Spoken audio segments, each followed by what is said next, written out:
Member for Narungga. Thank you very much, Mr. Chair. I used to have a question that originates in Budget Paper 4, Volume 1, page 198, under the heading Targets. Can the Minister update this committee on the progress of strategies to address chronic non-attendance? Look, I thank the member for Narungga for that important question. When we came into government, one of our key focus areas was we wanted to look at the rates of attendance in our schools and what we could do to address that. We know that there is a snapshot of data that shows, as it often does, that on semester 1 2019 there was 97% of schools attend school regularly or have an authorised reason for their absence. That is usually significantly higher on any given day because you have a combination of students that are maybe ill or have a reason for their absence. But a significant proportion of absences recorded as unexplained is a concern at any time. Students not attending school are at higher risk of all range of outcome deficits compared to the rest of the community. Every day of schooling lost is a day of opportunity that is lost for those students. So schools are required to follow up with the family regarding any absence from a school program. They're also required to maintain records of authorised and unauthorised absences in the department's central reporting system. It's worth saying preliminary data seems to indicate that COVID-19 has resulted in decreased average school attendance rate for 2020. As we have seen on many occasions, 2020 has not been a normal year by any measure, and we have worked very hard to get our students back to school, particularly those vulnerable students for whom it is so utterly important. But in a pre-COVID environment, and what will continue to be useful through COVID and post-COVID, the department has reinforced requirements for schools to follow up on student absences, where the evaluation of this is informing a review of department procedures.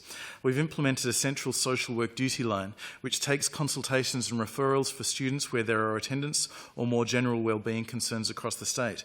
We've ensured that there is a strong collaboration between the Education Department, SAPOL, DHS and the Department for Child Protection with regard to confirming student safety where there are long-term absences. We've got a document in the department called Attendance Matters in South Australian Preschools and Schools that emphasises that attendance is everybody's business. It outlines a whole-of-school community approach to attendance and it emphasises the importance of strategies which promote the importance of education in the earliest years, actively engage children, young people and their families and address barriers to attendance. Examples of the sorts of initiatives that it includes is a new attendance policy which we released last year, which underlines the responsibility of all members of the school community to ensure that our kids are attending school. There's a review of procedures and the development of supporting resources for schools which is underway. We've got a pilot program of parent-targeted social media messages about the importance of attendance at preschool and school. We've used the internal communication channels of the preschools and schools in the Inner West and Port Augusta Corn partnerships. The independent evaluation of that reported positive shifts in parental awareness and attitudes relating to attendance and provided recommendations that we're looking at rolling out across the state. The statewide implementation of that has been delayed due to COVID-19, but I'm very much looking forward to the opportunity to see some of that work more broadly put out next year. There's an online portal for schools now which supports those schools to create local best practice bullying prevention and attendance policies and plans. So as at the 17th of November, 268 of our schools, or about half of our schools, have started that policy or plan using this portal. So they're all supposed to have plans already, but now this portal which ensures that they have best practice in the way that they're delivering that is well and truly being embraced by our schools. So we're anticipating that being even more highly used in the months and years ahead. And a partnership with the Youth Affairs Council of South Australia has provided a youth voice on barriers to attendance and bullying prevention.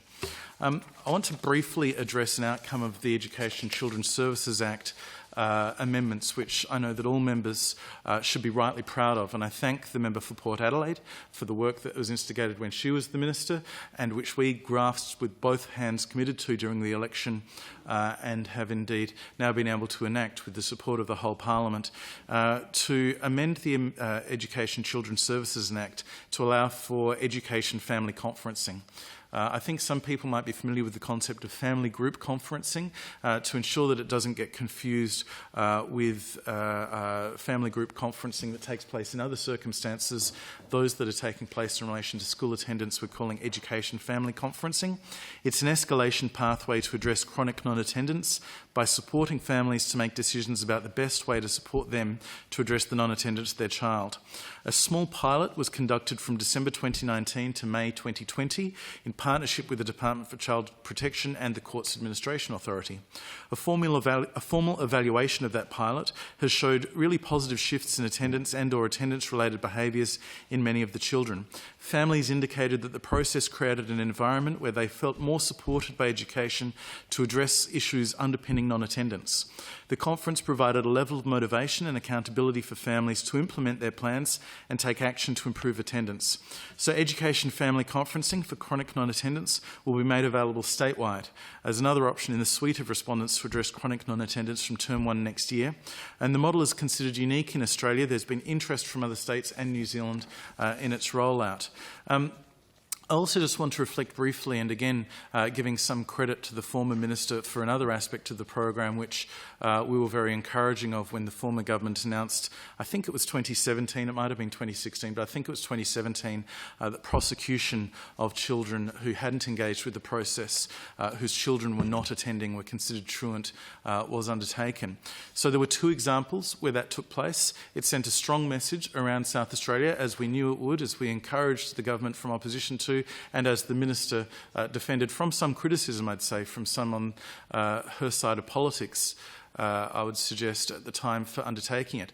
The outcome that those prosecutions had were improved attendance from the kids involved, a message that the department and the government was willing to use that method, and indeed it fits in very neatly with the education family conferencing process that we are now rolling out across the state, because we don't want to prosecute families. We want to do everything we can to get kids back to school without such a prosecution, but having that education family conferencing as a gateway, I think it's a very healthy encouragement. Having the prosecutions there, the capacity to prosecute there, is a very healthy message to send to those families to get them to engage in education family conferencing. I'm very optimistic about the benefits that it's going to provide to the system in the years ahead.